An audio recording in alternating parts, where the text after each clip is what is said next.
வணக்கம் வந்தன மக்களே, இது தமிழச்சிக்குறோம் உங்களில் ஒரு குரல். இந்த காணொலியில் நீங்கள் பார்க்க போகிற சிறுகதை ராதாவின் திருமணம். அதாவது ஒருத்தருங்களுக்கு கல்யாணம் ஆனால் நம்ம என்னென்ன எதிர்பார்ப்போம், என்னென்ன கற்பனை உலகத்தில் மிதப்போம், ஆனால் ரியாலிட்டிக்கு வரும்போது அது மாறி வரும் இல்லையா? அந்த மாதிரி தான் ஒரு பொண்ணோட வாழ்க்கையில் நடக்குது. அது என்ன, எப்படி நடக்குது அப்படிங்கிறத வாங்க கதைக்குள்ளே போய் தெரிஞ்சுக்கலாம்.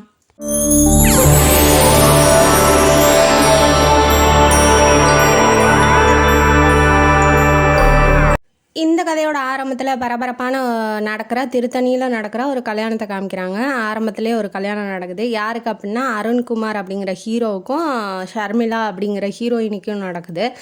அது என்ன அப்படின்னா லவ் மேரேஜ் தான். இவங்க எப்படி லவ் பண்ணாங்க அப்படிங்கிறதெல்லாம் கதையில் பின்னாடி தான் வருது. இப்போ கல்யாணம் நடந்துகிட்ருக்கு. அவசரமாக பொண்ணோட அப்பா என்ன நினைக்கிறாருன்னா, இன்றைக்கி நைட்டே ஊருக்கு அமுச்சு விட்றணும் பொண்ணை அப்படின்னு சொல்லி நினைக்கிறாரு. அவளுக்கு ஷர்மிளாவுக்கு கூட பிறந்தீங்க அக்கா ஒருத்தி இருக்கா, தம்பி ஒருத்தங்க இருக்கிறாங்க. இவ எப்படின்னா சிட்டிலே வளர்ந்தவ, சென்னை பொண்ணு. இவ சென்னையில் கல்யாணம் வச்சா ரொம்ப நிறையா பேர் வந்துடுவாங்க சொந்தக்காரங்க. சாப்பாட்டுக்கு இல்லை மற்ற செலவுக்கெல்லாம் அதிகமாக செலவாகும். இவங்க திருத்தணியில் வச்சதே ரொம்ப நல்லது, சென்னையை தவிர வேறு எங்கே வச்சாலும் ஓகே அப்படிங்கிற மாதிரி பொண்ணோட அப்பா நினைக்கிறாரு. ஏன்னா அவங்க ஒரு மிடில் கிளாஸ்.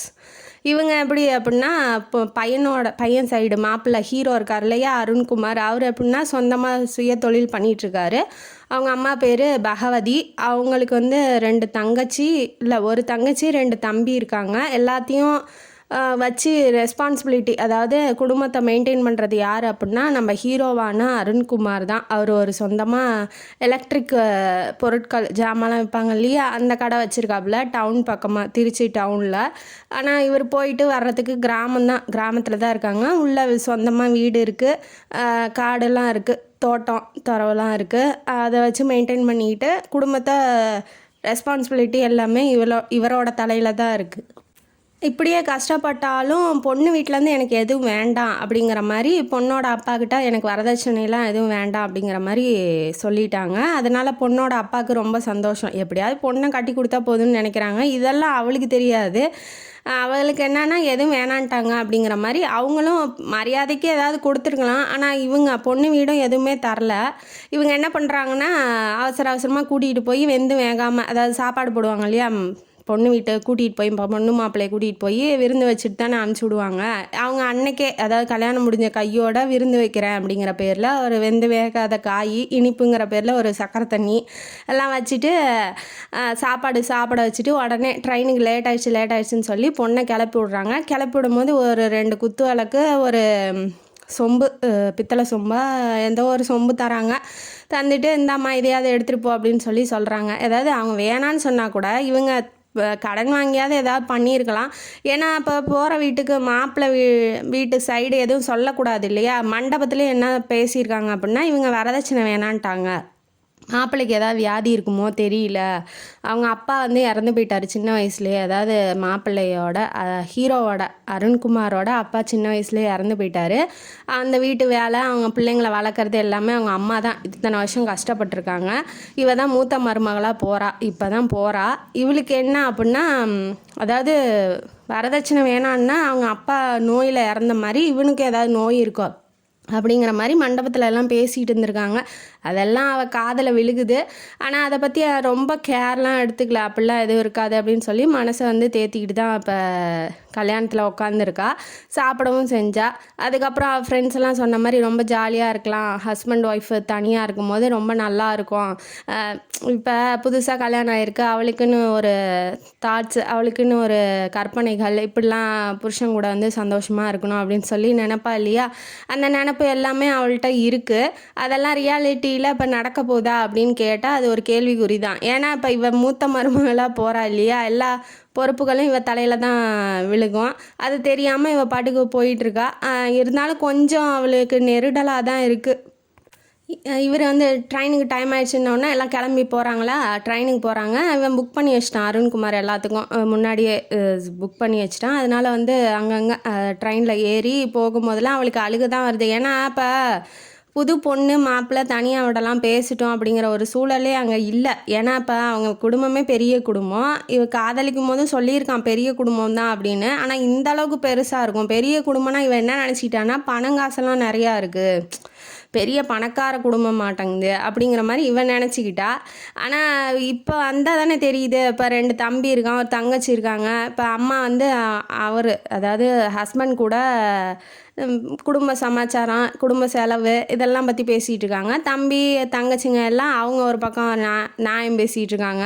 இப்போ இவ தனியாக விட்ட மாதிரி இருக்குது. அவரும் பேச மாட்டேங்கிறாரு. அவங்க அம்மா என்ன சொல்கிறாங்களோ அதை தான் அவர் கேட்குறாரு. அப்படிங்கும்போது நம்மளும் எதுவும் பேச முடியாது. போனோடனே நீங்கள் வாங்க பேசுங்கன்னா சொல்லி கூப்பிட முடியும். ஒரு பெண் அவளுக்குள்ள வெக்கம் மடம் நாணம்லாம் இருக்கும் இல்லையா? அதனால் அவளுக்கு என்ன தோணுது அப்படின்னா, நம்ம தப்பு பண்ணிட்டோமோ, இவ்வளோ பெரிய குடும்பமாக இருக்குது, நம்ம தனியாக வாழ முடியாதோ, நம்ம சந்தோஷமாக இருக்க முடியாதோ அப்படிங்கிற மாதிரியே அவளுக்கு கொஞ்சம் பயமாக இருக்குது. அந்த வாழ்க்கைக்குள்ளே போகிறதுக்கு பயமாக இருக்குது. இனிமேட்டு அவள் யோசித்தாலும் அந்த வாழ்க்கையிலேருந்து அவளால் வெளியில் வர முடியாது. ஏன்னா இப்போ கல்யாணமே நடந்து முடிஞ்சிருச்சு இல்லையா? எல்லாம் ஆளாளுக்கு ஒவ்வொரு பக்கமாக தலைவணியை போட்டு படுக்க ஆரம்பிக்கிறாங்க ட்ரெயின்லேயே. இவளுக்கு வந்து கீழே ஒதுக்கிட்டு இந்த பக்கம் ரைட் சைடில் இவ, லெஃப்டில் அவங்க அம்மா, மேலே அவன் படுத்துக்கிட்டான். இவளுக்கும் மேலே வந்து மேலே பெர்த் இருக்கும் இல்லையா, அதில் படுத்துக்கிட்டான் அவன். இந்த பக்கம் தம்பி தங்கச்சிக்கெல்லாம் ஆளாளுக்கு ஒரு சீட்டை ஒதுக்கி விட்டு நீங்கள் படுத்தூங்கும்பா, ரொம்ப டயர்டாக இருப்பீங்கன்னு அவங்க அம்மா சொன்னதுனால எல்லாம் படுத்தூங்க போயிட்டாங்க. இப்போ தான் என்ன ஆச்சு, எப்படி லவ் பண்ணா அப்படிங்கிறது இப்போ இந்த கதையில் வருது. இவங்க அம்மா அதாவது ஷர்மிளா இருக்கா இல்லையா ஹீரோயினி, அவங்க அம்மாவோட தங்கச்சிக்கு உடம்பு சரியில்லாமல் ஆயிருக்கும். அவங்க பெங்களூரில் இருக்காங்க. இப்போ அவங்கள பார்த்துக்கிறதுக்காக இவ 10 நாளைக்கு பெங்களூருக்கு போயிருப்பா. அவள் வாழ்க்கையிலே அவள் போன ட்ரிப்பும் கடைசி ட்ரிப்பும் அதுதான். ஏன்னா வெளியூருக்கு போகிறது. அவங்க தான் வந்து பார்த்துக்கிட்டு இருந்தாங்க. இவள் முறையாக போகிறா. அங்கே தான் அவங்க வீடு, அவங்க தோட்டம் தரவை எல்லாம் பெருசு. அவங்க பணக்காரங்க, கொஞ்சம் பணக்காரங்க தான் இவங்க போகிறதுக்குள்ளே அவங்க சித்திக்கு வந்து கொஞ்சம் உடம்பு நல்லா இருக்குது அப்படிங்கிறதுனால வீட்லேயே தங்க வச்சுட்டாங்க. வீட்டில் வந்து பார்த்துக்கிற மாதிரி. இவன் மட்டும் வந்து தனியாக அப்பப்போ வந்து தோட்டத்தை சுற்றி பார்க்குறது, வெளியில் வந்து பார்க்குறது, வீட்டு வேலை கொஞ்சம் செய்யறது, அந்த மாதிரி அங்கே தங்கிட்டு இருந்தா. அப்போ தான் வந்து பக்கத்து வீட்டில் தான் நம்ம அருண் இருந்திருக்காப்புல, அதாவது ஹீரோ. அவர் எதுக்காக வந்திருக்காருன்னா, அவர் வீடு இல்லை, அதுவும் அவங்க அத்தை மாமா வீடு. அவனும் வந்து சொந்தக்காரங்களை பார்க்கறதுக்காக வந்திருக்கான். இவன் என்ன பண்ணியிருக்கான்னா, பூ ஒன்று, ரோஜா பூலாம் தோட்டத்தில் வச்சுருப்பாங்க இல்லையா, அந்த மாதிரி பூ பறிக்கிறது அழகாக இருக்குது அப்படின்னு சொல்லி போயிருப்பா. அந்த பூ வந்து அடுத்த காம்பவுண்டு, அதாவது ஹீரோவோட காம்பவுண்டுக்குள்ளேருந்து கிளை மட்டும் இவங்க காம்பவுண்டுக்குள்ளே வந்திருக்கோம். அதில் பிக்கலாம் அப்படின்னா அங்கே இருக்க நாய் வந்து கடிக்கிறதுக்கு வருது. கிளை இந்த பக்கம்தான் இருக்குது இவங்க வீட்டு அதாவது நடுவில் காம்பவுண்டு, அந்த பக்கம் செடி இருக்குது, இந்த பக்கம் கிளை இருக்குது. இப்போ இவ பிக்க போகலாம் அப்படின்னா கூட அந்த நாய் என்ன பண்ணுதுன்னா, அந்த செவுறு மேலேயே ஏறி நின்று குலைச்சி பயமுடுத்துது. அப்போ தான் வந்து அருண் வெளியில் வந்திருக்கான். வந்துட்டு கம்முனு சும்மாரு அப்படின்னு சொல்லி நாயை விரட்டிட்டு, உங்களுக்கு பூ வேணா பிச்சுக்கோங்க, இங்கே யாரும் இல்லை, அத்தை மாமா வெளியில் போயிட்டாங்க, அத்தை பொண்ணும் இங்கே இல்லை, அவங்க வந்து பூ பிக்கிற அளவுக்கு அவங்களுக்கு வந்து டைம் இல்லை, நீங்களே பிச்சுக்கிட்டு போங்க. அவன் ஏதோ ஒரு வேலைக்காக வந்திருக்கான் நாட்டங்குது. அவன் சொல்லவும் சரின்ட்டு பூ பிச்சுட்டு ரொம்ப தேங்க்ஸ் அப்படின்னு சொல்லிட்டு போகிறா. அதுதான் ஃபஸ்ட்டு அவங்க பேசிக்கிறது. அப்புறம் ஒருத்தருக்கு ஒருத்தர் பார்க்குறாங்க. இவன் என்ன பண்ணுறான் அப்படின்னா, மறுநாள் அவள் பூ பிக்க வருவான்னு இவன் முன்னாடியே கேரி பேக்கில் பூவை பிச்சு வச்சுக்கிட்டு ரெடியாக நிற்கிறான். ஏன்னா அவள் வருவா கொடுக்கலாம் அப்படின்னு. அவனுக்கும் பார்த்தோன்னே, ஷர்மிளாவை பார்த்தோன்னே பிடிச்சிருந்துச்சு. இவளுக்கும் பிடிச்சிருக்கு அப்படிங்கிறத, நல்லா படிச்சிருக்கான், நல்லா வாட்டசாட்டமாக நல்லா ஹேண்ட்ஸமாக இருக்கான் இல்லையா, ஆப்வியஸாக அவளுக்கும் பிடிச்சிருக்கும். அதனால் ஒருத்தருக்கு ஒருத்தர் பேசிக்கிட்டு பழகியிருக்காங்க. இதுதான் லவ்வு. இவ்வளோதான் லவ்வே அவங்களுக்குள்ளே ஏற்பட்டது. ஒருத்தருக்கு ஒருத்தர் என்ன ஏதுன்னெலாம் தெரியல. அப்புறம் ஊருக்கு போனதுக்கப்புறம் அட்ரஸ் கொடுத்துருப்பானாட்டங்குது. அது மூலயமா லெட்டர் போட்டு பேசிக்கிறாங்க ஒருத்தருக்கு ஒருத்தர். ஒரு 3-4 மாதம் பேசிக்கிட்டு இந்த மாதிரி அவ்வளோவா தெரியாது. இப்போ இவங்க 2 தம்பி இருக்கான், ஒரு தங்கச்சி இருக்கா, இல்லை அம்மா வந்து இப்படி அப்பா இல்லை அம்மா மட்டும்தான் இருக்காங்க அப்படிங்கிற ஒரு அப்பாவை பெற்ற பாட்டி, அப்பாவை பெற்ற அம்மா, இவனுக்கு பாட்டி, அவங்களும் உடம்பு சரியாமல் வீட்டில் இருக்காங்க. அதெல்லாம் அவளுக்கு தெரியாது. இவன் சிம்பிளாக என்ன சொல்லியிருக்கான் அப்படின்னா, ஒரு பெரிய குடும்பத்தில் நான் இருக்கேன் அப்படிங்கிற மாதிரி சொல்லியிருக்கான். இவன் என்ன நினச்சிக்கிட்டா அப்படின்னா, பெரிய குடும்பம்னா நல்லா ஒரு பணக்கார குடும்பம், இன்னும் ஒரு தங்கச்சி இருப்பாங்க, இல்லை ஒரு தம்பி இருப்பாங்க அப்படிங்கிற மாதிரி இவன் நினச்சிக்கிட்டு இருந்திருக்கா. அவளோட தாட்ஸு அவ்வளோதான். ஆனால் இந்த அளவுக்கு இவ்வளோ பெருசாக இருக்கும் அப்படிலாம் அவன் நினைக்கல. இவன் என்ன பண்ணுறா, இப்போ இந்த லவ் ஸ்டோரி இதோட முடியுதா, கல்யாணம் ஆயிடுச்சு, ஒரு புருஷன்கிட்ட தனியாக பேசலாம், பழகலாம், ஒரு பார்வை கூட பார்க்க மாட்டேங்கிறான். அதாவது இப்போ லவ் பண்ணும்போது என்ன சொல்லியிருக்கான், நீ தான் எனக்கு உயிர், உலகம் எல்லாமே. உன்கிட்ட ஒரு நாள், ஒரு நிமிஷம், ஒரு நொடி பேசலைன்னா கூட எனக்கு ஒரு செத்தரலாம் போல் இருக்குது அப்படின்லாம் லெட்டரில் எழுதினவன், இப்போ நம்ம பக்கத்துலேயே இருக்கோம், நம்மள்கிட்ட பேசுறதுக்கு கூட அவனுக்கு டைம் இல்லை அப்படின்னு சொல்லி அவளுக்கான எதிர்பார்ப்புகள் ஒன்று ஒன்றா உடையும் போது அவளும் சேர்ந்து உடையிறா. ஒரு அன்பாக பேசலாம், பழகலாம், அது என்னம்மா என்னாச்சு அப்படின்னு சொல்லி கேட்கலாம், அந்த மாதிரி எதுவுமே இல்லை. அவங்க அம்மா கூடயும் தம்பி தங்கச்சிங்க கூடயும், அதாவது இப்போ ஒரு குடும்பத்தில் இருக்கோம் அப்படின்னா அவன் போய் டேரெக்டாக இப்போ தனியாக இருக்கிறதுக்கும் ஒரு ஃபேமிலியில் இருக்கிறதுக்கும் வித்தியாசம் இருக்கும் இல்லையா? அப்போ தனியாக இருந்தால் ஹஸ்பண்ட் ஒய்ஃபு என்ன வேணாலும் பேசிக்கலாம், பழகிக்கலாம். ஆனால் அவங்க முன்னாடி எப்படி வந்து இவன் பேச முடியும்? இவளுக்கு அதெல்லாம் தெரியல. இப்போ என்ன பண்ணுறாங்க, ட்ரெயினை விட்டு இறங்கிட்டாங்க. இறங்கினதுக்கப்புறம் இப்போ அவன் ஃப்ரெண்டு, அதாவது அருணோட ஃப்ரெண்டு கார் எடுத்துகிட்டு வந்திருக்கான். அந்த காரில் எல்லாத்தையும் நுழைச்சி உட்கார முடியாமல் உக்காந்துக்கிட்டு இப்போ போகிறாங்க. உள்ளே ஒரு 2 கிலோமீட்ரு உள்ளே போகுது காரு. திருச்சி போய் இறங்கிட்டாங்க. உள்ள கிராமத்துக்குள்ளே போகுது. புழுதியெல்லாம் கிளப்பிக்கிட்டு எல்லாம் ஃபுல்லாக கிராமம் எப்படி இருக்குமோ அந்த டைப்பில் இருக்குது. எல்லாம் வேடிக்கை பார்க்கறதுக்காக வெளியில் வந்து நிற்கிறாங்க. இதெல்லாம் இவளுக்கு ஃபஸ்ட்டு எக்ஸ்பீரியன்ஸு. அதாவது சிட்டியில் சென்னையில் இருந்தவ இப்போ கிராமத்தில் வந்திருக்கா. அப்போ என்ன ஆகும், இப்போ சென்னை பொண்ணுன்னா இப்போ எல்லோரும் பார்க்கறதுக்கு வருவாங்க இல்லையா? கிராமத்தில் இருக்கிறவங்க எல்லாம் ஆப்வியஸாக என்ன பக்கத்தில் கொலை விழுந்தா கூட என்ன எதுன்னு கேட்காம போகிறதுக்கு, அது என்ன சிட்டியா? கிராமம். சின்னதாக ஒரு தூசு விழுந்தா கூட எல்லாம் 10-20 பேர் கூடிடுவாங்க. இப்போ பொண்ணு வருது அப்படிங்கும் போது எல்லோரும் ஆப்வியஸாக வந்து பார்க்கறதுக்கு வந்திருப்பாங்க இல்லையா? வீட்டு வாசல் முன்னாடி அவங்க சொந்தக்காரங்களாம் நின்றுட்டு வரவேற்கிறதுக்காக நின்றுட்டுருக்காங்க. இவளுக்கு அந்த அந்த சுச்சுவேஷனே அவளுக்கு வந்து கொஞ்சம் வியர்டாக இருக்குது. முன்ன பின்ன தெரியாது, யார் என்னன்னே தெரியாது, இப்படி அமுச்சு விட்டுட்டு இவ்வளோ பெரிய குடும்பத்தில் வந்து வாழ போகிறோம் அப்படிங்கிறதெல்லாம் தெரியல அவளுக்கு. வீடு ஆனால் ஓரளவுக்கு பெருசாக தான் இருக்குது, பின்னாடி தோட்டம் தரவெல்லாம் இருக்குது. இப்போ என்ன பண்ணுறான்னா, வீட்டை உங்களுக்கு நீ வரேன்னு தான் வந்து கொஞ்சம் நல்லபடியாக வச்சுருக்கேன். அதாவது பெயிண்டிங் பண்ணியிருக்காங்க, பெயிண்ட்டுன்னா சுண்ணாம்பு அடிச்சிருக்காங்க. அதுக்கப்புறம் உள்ள கதவு இருக்கும் இல்லையா, அதுக்கு வந்து கொஞ்சமாக வார்னிஷ் அடித்து விட்டு நல்லா கதவு சாத்தி மூடுற மாதிரி வச்சுருக்கான். அதுதான் அவன் செஞ்ச வீட்டை சுத்தம் பண்ண வேலை, அதுதான்னு சொல்லியிருக்கான்.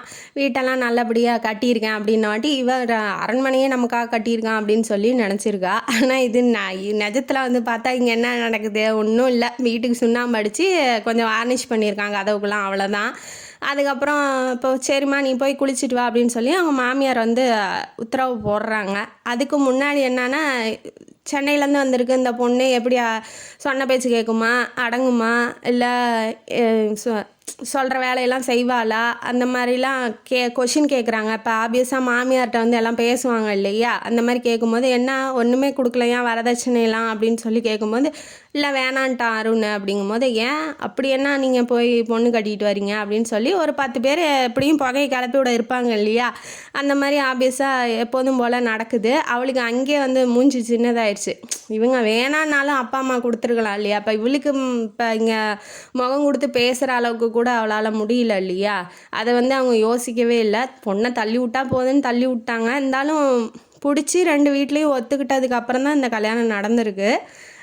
ஆப்வியஸாக மனசுக்கு பிடிச்ச ஹஸ்பண்ட் வரான், மற்றதெல்லாம் வந்து சும்மா தானே. புருஷன் நல்லபடியாக அமைஞ்சிட்டா போதும் பொண்ணுக்கு, பொண்ணு பொருள்லாம் அடுத்தது தானே அப்படிங்கிற ஒரு மன திருப்தியோட சரி இதெல்லாம் கேட்டு தான் ஆகணும் அப்படிங்கிற மாதிரி மனசை திடப்படுத்திக்கிறா. இப்போ குளிக்கிறதுக்காக கூட்டிகிட்டு போகிறா அந்த பொண்ணு. குளிச்சுட்டு வந்து விளக்கேற்றுமா அப்படின்னு சொல்லி சொல்கிறாங்க. இவங்க வீட்டில் வந்து ஷவரில் இந்த மாதிரி பாத்ரூம்குள்ளேயே குளித்தவ இப்போ இங்கே பாத்ரூம் எங்கன்னா தேட வேண்டியதாக இருக்குது. ஏன்னா வந்து 4 கதவு இப்போ மரப்பலகை மாதிரி வச்சு இப்போ கிராமத்துலலாம் அப்படி தானே இருப்பாங்க ஆப்வியஸாக. இப்போ பழங்காலத்து வீடு வேறு, அப்போல்லாம் பாத்ரூம் கட்ட வேண்டிய அவசியம் வந்திருக்காது. ஆனால் இப்போ இவ வராங்கிறதுக்காக 4 பலகை மட்டும் வச்சு ஏதோ பாத்ரூம் மாதிரி செட் பண்ணி வச்சுருக்காங்க. அவங்க தங்கச்சிக்கு வச்சுருப்பாங்களாட்டங்குது, இப்போ கொஞ்சம் பெருசாக்கி அந்த மாதிரி வச்சுருக்காங்க. இவ இதுக்குள்ளே போய் குளிக்கணுமா, குளிக்க வேண்டாமா அப்படிங்கிறது அவளுக்கு கொஞ்சம் சங்கட்டமாக இருக்குது. அவள் எதுவும் இப்போ பேச முடியல. இப்போ வந்தோடனே சண்டை இழுக்கிறாங்க, பிரச்சனை பண்ணுறாங்க அப்படின்னா இவளோட நிலமை என்ன ஆகும் அப்படிங்கிறத நம்மளே ஆப்வியஸாக நமக்கே தெரியும் இல்லையா? ஏன்னா இந்த பொண்ணு இப்படி பேசுகிறா, இப்படி பண்ணுறா அப்படிங்கிறது ஊர் ஃபுல்லாக பரவிடும். அது ஒரு காட்டு தீ மாதிரி. இப்போ அதனால் வந்து பல்ல கடிச்சிக்கிட்டு பேசாமல் உள்ளே போய் குளிக்கலான்னு போகும்போது பத்தாவதுக்கு அவங்க சொந்தக்கார பொண்ணு வேறு சோப்பு வேணுமா, டவல் வேணுமா, அது வேணுமா, இது வேணுமான்னு வந்து எட்டி எட்டி பார்க்கறது அவளுக்கு ஒரு மாதிரியாக இருக்குது. ஆம்பியஸாக இப்போ சிட்டிலே இருந்து பழக்கப்பட்டவளுக்கு இதெல்லாம் புதுசாக இருக்குது அனுபவம். அது அவளுக்கு பிடிக்கவும் இல்லை, எதுவும் சொல்லவும் முடியல. அவளால் பல்ல கடிச்சிக்கிட்டு கண்ணு தண்ணி வருது, அதெல்லாம் தொடச்சிக்கிட்டு நம்ம வாழ்க்கை இதுதான் அப்படிங்கிற மாதிரி இப்போ நடந்துக்கிட்டு இருக்கா. நேராக மாமியார் சொன்ன மாதிரியே உள்ளே போயிட்டு விளக்கை ஏற்றிட்டு அங்கே பாட்டிமா இருக்காங்க, 2 பேரும் போய் ஆசீர்வாதம் வாங்கிட்டாங்க அப்படின்னு சொல்கிறாங்க. அந்த பாட்டிமா எப்படி அப்படின்னா, வயசானவங்க ரொம்ப பார்த்துக்கிறதுக்கு ஒரு ஆள் வேணும், நீ தாம்மா வந்து பார்த்துக்கணுன்னு எனக்கு இருக்குது, நீ தான் நல்ல பொண்ணு, நீ வந்து என்னை பார்த்துக்குவேன்னு நான் இன்னும் உயிரோடு இருக்கேன். இவளுக்கு இங்கே வந்ததும் பிடிக்கல, இங்கே இருக்க குடும்பத்தில் இருக்கிறவங்களையும் பிடிக்கல. இவன் தனியாக புருஷனோட நல்லா சந்தோஷமாக வாழலாம், புருஷனோட டெய்லி சினிமாவுக்கு போகணும், பார்க்கு போகணும், பீச்சு போகணும், அவனோட நல்லா பழகணும், நல்லபடியாக இருக்கணும், யாரும் தொந்தரவு பண்ணக்கூடாதுன்னு நினச்சி கல்யாணம் பண்ணிக்கிட்டு வந்தவளுக்கு இப்போ தம்பி தங்கச்சிங்க இருக்காங்க, மாமியார் வேலை சொல்லியே கொள்றா. இந்த பக்கம் அந்த பாட்டிமாவுக்கு வேறு நர்ஸ் வேலை பண்ணோம். என்னடா பண்ணுறதுன்னு பல்ல கடிச்சிட்டு அவளால் அந்த சுச்சுவேஷனை ஜீரணிக்கவே முடியல. பத்தாவதுக்கு அந்த பாட்டிமா வேறு ரொம்ப அன்பாக நீ தாம்மா பார்த்துக்கணும், நீ தான் எல்லா வேலையும் செய்யணும் அப்படின்னு சொன்ன வாட்டி அவளுக்கு இன்னும் கொஞ்சம் டென்ஷன் ஆகிறா. அவளால் டென்ஷனையும் வெளியில் காட்டிக்க முடியல. அதுக்கப்புறம் என்ன ஆகுது அப்படின்னா, வீட்டு வேலையெல்லாம் இழுத்து போட்டுட்டு செய்கிறா. வேறு வழி, இப்போ சமைக்கணும், அத்தனை பேர்த்துக்கும் சாப்பாடு போடணும், வந்தவங்கள்லாம் கவனிக்கணும், காஃபி போடணும், அவங்கள்ட்ட பேசணும், பழகணும், எல்லாமே இருக்குது இல்லையா. மொதல் நாள் போனோடனே இவ்வளோ வேலையும் செஞ்சுட்டு டயர்டாக இப்போ ஒரு சொம்பு பாலோட ரூமுக்குள்ளே போகிறா. ஹீரோ அங்கே வெயிட் பண்ணிகிட்ருக்கான். இன்றைக்கி ரொம்ப டயர்டாக இருப்பேன், உனக்கு ரொம்ப நல்ல வேலை, நிறைய வேலையாக இருக்கும் இல்லையா, அதனால நீ ரொம்ப டயர்டாக இருப்ப, இந்தமாட்டி நீ தான் அந்த குடும்பத்தை கவனிச்சிக்கணும், இந்த மாதிரி பண்ணணும், இந்த மாதிரி செய்யணும் அப்படின்னு அவனு வந்து எல்லாம் சொல்லி கொடுத்துட்டு வேலை வச்சுக்கிட்டே இருக்கானே ஒழிஞ்சு, நீ உனக்கு என்னம்மா வேணும், என்ன தோணுது, எப்படி இருக்க, இல்லை உனக்கு ஏதாவது ஆசையாக இருக்கா, அதை நிறைவேற்றுறேன் அப்படிங்கிற மாதிரிலாம் அவன் பேசவே இல்லை. இப்போ லவ் பண்ணதுக்கும் இப்போ நிஜமாக நடக்கிற வாழ்க்கைக்கும் ரியாலிட்டிக்கும் டிஃப்ரென்ஸ் நிறையா இருக்குது. அவள் ஃபஸ்ட் நாளே போனோடனே மாமியார் மேலே இவங்க இவ்வளோ வேலை வைக்கிறாங்க, அந்த பாட்டியெல்லாம் என்னால் கவனிச்சிக்க முடியாது, பத்தாவதுக்கு அவங்க தம்பிங்க வேறு அண்ணி அதை செஞ்சு கொடுங்க, இதை செஞ்சு கொடுங்கன்னு சொல்லி டார்ச்சர் பண்ணிகிட்டு இருக்கானுங்க. அவள் தங்கச்சிக்காரி வேறு சும்மா இல்லாமல் ஒரு வேலை கூட செய்ய மாட்டேங்கிறா. எல்லா வேலையும் இவள் முன்னாடி அம்மாவுக்கு ஹெல்ப் பண்ணிகிட்டு இருந்தா, இப்போ அன்னிக்கெலாம் ஹெல்ப் பண்ணுறதெல்லாம் இல்லை. இவளும் போய் ஊரை சுற்றிக்கிட்டு வந்துட்டுருக்கா. இதெல்லாம் போய் இவன்கிட்ட கம்ப்ளைண்ட் பண்ணால் இவன் என்ன நினைப்பான், வந்தோடனே என்ன இவ்வளோ கம்ப்ளைண்ட் பண்ணுறா, அது அவங்க அம்மா பையன் வேறு, அவங்க அம்மாவை பற்றி ஏதாவது சொன்னால் தேவையில்லாத பிரச்சனை வரும் அப்படிங்கிறதுனால இவ வந்து எப்படி அப்படின்னா பிரச்சனையை கண்டு ஓரமாக போயிடுறவ. அவள் சண்டை போடுற அளவுக்கு ரொம்ப தைரியசாலிலாம் இல்லை. அதனால் என்ன பண்ணுறான்னா, வேண்டாம் இப்போதைக்கு எதுவும் சொல்ல வேணாம், பின்னாடி சொல்லிக்கலாம் அப்படிங்கிற மாதிரி இவன் நினச்சிட்ருக்கா. உனக்கு இந்த மாதிரி பெரிய குடும்பம், இவ்வளோ வேலை இருக்குன்னு நீ கஷ்டப்படாத, அதையும் சொல்கிறான் அவன். பின்னாடி இதுதான் உனக்கே வந்து இந்த குடும்பம் தான் உனக்கே ரொம்ப பிடிச்சிருக்கும், இதை தவிர நீ எங்கேயும் வெளியில் போகக்கூட நீ ஆசைப்பட மாட்ட. எங்கள் அம்மா கல்யாணம் பண்ணி 22 வருஷம் ஆச்சு. எங்கள் அம்மா இந்த குடும்பத்தை விட்டுட்டு எங்கேயுமே போனதில்லை, அவங்க சொந்தக்காரங்க வீட்டுக்கு கூட போனதில்லை, எல்லோரும் இங்கே தான் வந்து பார்த்துக்குவாங்க. எங்கள் அம்மாவுக்கு எங்கேயும் போகிற அளவுக்கு இந்த குடும்பம் விடலை, இந்த குடும்பம் அப்படியே ஒன்றிடுவேன் இந்த குடும்பத்தோட அப்படிங்கிற மாதிரி குடும்பங்கிறான். அந்த குடும்பமே இவளுக்கு பிடிக்கலங்கும் போது அவன் என்ன பேசினாலும் அந்த காதலை அவளுக்கு ஏறவே இல்லை. இருந்தாலும் நீங்களும் நானும் தனியாக எங்கேயாவது போயிட்டு வரலாம், எங்கேயாவது வெளியில் போயிட்டு வரலாம், ஹனிமூனுக்கு போகலாம், டெல்லிக்கு போகலாம், கோவாவுக்கு போகலான்னு இவன் முன்னாடி லவ் பண்ணும்போது சொல்லியிருப்பானாட்டங்குது. இப்போ எங்கே போகிறது, டெல்லி கோவாலாம். அவன் வேலையை முடிச்சுட்டு 6 மணி 9 மணிக்கு மேலே வரான் வீட்டுக்கு. காலையில் 7-8 மணிக்கே சாப்பிட்டுட்டு கிளம்பி போயிடுறான். அவளுக்கும் அந்த வேலையெல்லாம் பழகி போயிடுது. என்னன்னா இப்போ காலையில் எழுந்திரிச்சு எல்லாத்துக்கும் சாப்பாடு செஞ்சு போடுறாளா, அதுக்கப்புறம் போய் தோட்டத்து வேலையை பார்க்குறாளா, அதுக்கப்புறம் வீட்டுக்கு திரும்ப சமைக்கிறாளா, அந்த தோட்டத்தில் இருக்க மாடு ஆடு எல்லாத்தையும் கட்டுறாளா, எல்லாம் இந்த வேலையெல்லாம் அவளுக்கும் பழகிடுது ஒரு 10 நாள்லையே. அந்த பாட்டிமாவை கவனிச்சிக்கிறது எல்லாத்துக்கும் இவளுக்கும் நாள் ஃபுல்லாக பொழுது சீக்கிரமாக போயிடுது. ஏன்னா இப்போ அங்கே டவுனில் இருக்கும்போது, அவங்க அம்மா வீட்டில் இருக்கும்போது எப்படி அப்படின்னா, ஒரு வேலை அம்மா சொன்னால் செய்ய மாட்டா, செய்யாமல் என்ன பண்ணுவா, ஒரு புக்கை எடுத்து வச்சு படிச்சுட்டு இவ பாட்டுக்கு இவ பேசாமல் கால் மேலே கால் போட்டுக்கிட்டு படுத்திகிட்ருப்பா. பொழுதை எப்படி போக்குறதுன்னே அவளுக்கு தெரிஞ்சிருக்காது. ஆனால் இப்போ வந்து நிற்க நேரம் இல்லாமல் ஓடிக்கிட்டு இருக்கா. அதான் பாருங்கள், இப்போ கடவுள் வந்து ரெஸ்ட்டே கொடுக்கும் போதே ரெஸ்ட்டு எடுத்துக்கணும், இல்லைன்னா ரெஸ்ட்டே இல்லாமல் ஓட விட்ருவான் அப்படிங்கிறது இது மூலிமா நமக்கு தெரியுது. வாழ்க்கை கொஞ்சம் கொஞ்சமாக என்ன ஒரு அன்பு இல்லை, பாசம் இல்லை, ஒன்றுமே இல்லை அப்படிங்கிற மாதிரி இவளுக்கு அங்கே இருக்கிறது, வேலை செய்கிறது இதெல்லாம் சுத்தமாக பிடிக்கவே இல்லை. என்னடா பண்ணுறது, எப்படா இங்கேருந்து போகிறது, அவள் ஃப்ரெண்ட்ஸுங்கள்லாம் பற்றி நினச்சிட்டு இருக்கா. ஏன்னா ஃப்ரெண்டுங்கள்லாம் கூட்டிகிட்டு வந்து நம்ம வீடு, ஏன்னா இப்போ ஃப்ரெண்டுலேயே ஒருத்தி கல்யாணம் ஆகிருக்கோ, அவள் பெரிய பணக்கார இடத்துல கொடுத்துருப்பாங்க, அவள் வீட்டெல்லாம் சுற்றி காமிச்சு பார்ட்டிலாம் கொடுத்து ஜாலியாக இருந்திருப்பாங்க. அந்த மாதிரி இவன் என்ன நினைக்கிறான்னா, நம்மளும் பார்ட்டிலாம் கொடுத்து ஜாலியாக இருக்கலான்னு தான் நினச்சோம். ஆனால் இப்போ இந்த குடும்பம் இப்போ இதை இங்கே வந்து என்னத்தை சுற்றி காமிக்க வைக்கிறது, என்ன பார்ட்டி கொடுக்கறது, இதெல்லாம் வந்து நம்மளால் முடியாமல் போயிடுச்சே. இவன் என்ன அப்படின்னா அந்த சிட்டி டைப்லேயே இருந்து சிட்டி டைப் மாதிரியே யோசிக்க ஆரம்பிக்கிறான். அந்த கிராமத்து சூழலுக்கு இவன் ஒன்றி வரல. அதுக்கப்புறம் என்ன நினைக்கிறா, வீட்டுக்கார்ட்ட போய் லீவு தானே போகலாம், வெளியில் எங்கேயாவது போகலாம் அப்படின்னு சொல்லி சொல்கிறா. சொன்னோன்னே இவன் என்ன நினைக்கிறான், சரி வா சினிமா கூட்டிகிட்டு போகிறேன் இந்த வாரம் அப்படின்னு சொல்கிறான். அவன் வாங்கி கொடுத்த புடவை ஆரஞ்சு கலரில் ஒன்று சூப்பராக இருக்கும், அதை எடுத்து கட்டிக்கிறா. எல்லாம் இவனும் வந்து நல்லா வேட்டி ஷர்ட்லாம் போட்டுக்கிட்டு கிளம்பி இப்போ வெளியில் போகிறாங்க. சினிமாவுக்கு போகும்போது அவன் அம்மாவும் தங்கச்சியும் ரெடியாகி நிற்கிறாங்க. இவளுக்கு என்னன்னா தனியாக போகலாம் ஹஸ்பண்டோட, சரி அங்கேயாவது போய் தனியாக நம்மள்ட்ட 4 வார்த்தை பேசுவார், நம்மள்ட்ட அன்பாக பழகுவார் அப்படிங்கிறது இவளோட எண்ணமாக இருக்குது. ஆனால் இப்போ அம்மா தங்கச்சியெல்லாம் வந்தோன்னே என்ன நினைக்கிறா, ஏன்டா சினிமாவுக்கு போகிறோம் அப்படின்னு சொல்லி நினைக்கிறா. பத்தாவதுக்கு 2 பேரும் கேட்டு மாதிரி உக்காந்துக்கிட்டாங்க. இந்த பக்கம் தங்கச்சி, இந்த பக்கம் அம்மா. அந்தாண்டா அவன் உக்காந்துக்கிட்டான். இவளுக்கு சினிமாவை பார்க்கறதுக்கே பிடிக்கல, என்னடா பண்ணுறது வந்துட்டோமேனு பார்த்துட்டு இருக்கா. கடுப்பில் கண்ணு தண்ணி தான் வருது. ஏன்னா அப்போ டென்ஷன் ஆனால் அப்போ அழுக வரும் இல்லையா ஒவ்வொருத்தருக்கு, அந்த மாதிரி அவளுக்கும் டென்ஷன் ஆகி அழுகி எதுவும் சொல்லவே முடியல அவளால், எதுவும் எதிர்த்து பேச முடியல. எனக்கு இங்கே இருக்கவே பிடிக்கலன்னு கத்தணும் போல் இருக்குது அவளுக்கு. ஆனால் அவளால் கத்த முடியலையே, என்ன பண்ணுறது. ஹஸ்பண்டு புருஷன் ஆசைப்பட்டு கல்யாணம் பண்ணிக்கிட்டோம், இப்போ அவனை விட்டுட்டும் போக முடியாது, அந்த மாதிரி சூழலில் இருக்கா. மாமியாருக்கு ரொம்ப பிடிச்சி போயிடுச்சு. ஏன்னா அவள் வந்தோடனே வீட்டு வேலையெல்லாம் கம்மியாயிடுச்சு, வீட்டு வேலையே செய்யறதில்ல, எல்லா வேலையும் இவளே பார்த்துக்கிறா இல்லையா. அதனால அவங்க கொஞ்சம் ஜாலியாக இருக்காங்க. இத்தனை வருஷம் கஷ்டப்பட்டவங்க இப்போ தான் நல்லா இருக்காங்கன்னு சொல்லி அவன் புருஷன் வந்து அவள்கிட்ட சொல்லும் போது, உன்னை பற்றி எப்படி அம்மா பாராட்டுறாங்க தெரியுமா அப்படின்னு பாராட்டி பேசும்போது அவன்கிட்ட போய் எனக்கு இங்கே இந்த வேலையெல்லாம் செய்ய பிடிக்கல, நான் போகிறேன்னா சொல்ல முடியாது இல்லையா. அதனால் அவள் அப்படியே எதுவுமே சொல்லாமலே வேலை செஞ்சுக்கிட்டே வரா. அப்புறம் ஒரு நாள் என்ன ஆகுது அப்படின்னா, இனிமேட்டு இங்கே இருக்க வேண்டாம், நம்ம போய் அம்மா வீட்டில் ஒரு 10 நாள் இருந்துட்டு வரலாம் அப்படிங்கிற மாதிரி இவ ஒரு பிளான் போடுறா. இப்போ போய் அவர்கிட்ட புருஷங்கிட்ட போய் நான் அம்மா வீட்டுக்கு போகிறேன்னு சொன்னால் அவன் என்ன சொல்லுவான், இங்கே இருக்க வேலையெல்லாம் யார் செய்வா, இதுதான் உன் குடும்பம், அங்கே என்ன வேலை அப்படின்னு சொல்லி கேட்பாரு. ஆப்வியஸாக கேட்க தான் செய்வாங்க யாராக இருந்தாலும். இவன் என்ன பண்ணுறா அப்படின்னா ஒரு பிளான் போடுறா. தலைவலின்னு சொல்லி படுத்துக்கிறா. ஒரு 2 நாளைக்கு படுத்துக்கிட்டு அதுக்கப்புறம் அம்மா அப்பாவை பார்க்கணும் போல் இருக்குது, அம்மா அப்பாட்ட கூட்டிகிட்டு போங்க அப்படிங்கிற மாதிரி சொல்கிறா. இல்லைம்மா எனக்கு வேலை இருக்குன்னு இவர் சொல்கிறாப்புல. இல்லை நான் அம்மா அப்பா பார்த்தே ஆகணும், எப்படியாவது கூட்டிகிட்டு போயிருங்க அப்படின்னு சொல்லி இவன் ரொம்ப வற்புறுத்துறதுனால வேறு வழி இல்லாமல் என்ன பண்ணுறாங்க, கூட்டிகிட்டு போகலாம், ஊருக்கு கூட்டிகிட்டு போய் ஒரு 10 நாளைக்கு இருந்துட்டு வரட்டும் அப்படின்னு சொல்லி நினைக்கிறாப்புல.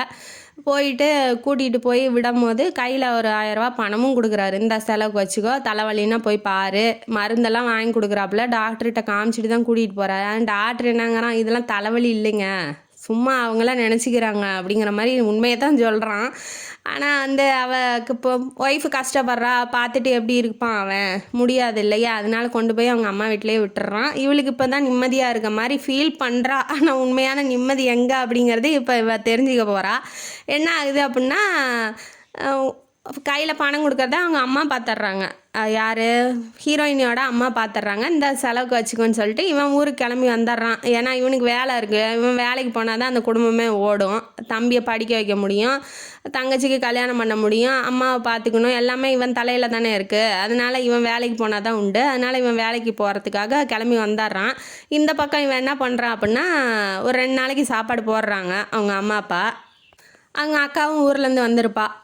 ஏன் வந்தா, எதுக்கு வந்தா அதெல்லாம் அவளுக்கு தெரியல. அவள் என்ன நினச்சிட்டான்னா நம்மள மாதிரியே அவளும் வந்திருப்பா அப்படின்னு சொல்லி நினச்சிட்டா. ஆனால் அது உண்மையான காரணம் இல்லை. இவங்க அம்மா என்ன 2 நாள் கழிச்சு வந்து என்ன சொல்கிறாங்க அப்படின்னா, 2 பேரும் வந்துட்டீங்க, பத்தாதுக்கு தம்பிக்கு வேறு செலவு பண்ணணும், உன் புருஷன் தான் உன்கிட்ட காசு கொடுத்தாரு இல்லையா, நீ கொடுத்தீங்கன்னா அந்த குடும்ப செலவு பார்த்துக்குவேன் அம்மாவை அவங்க என்ன பண்ணுவாங்க, அதுதான் அவங்களால பண்ண முடியுது.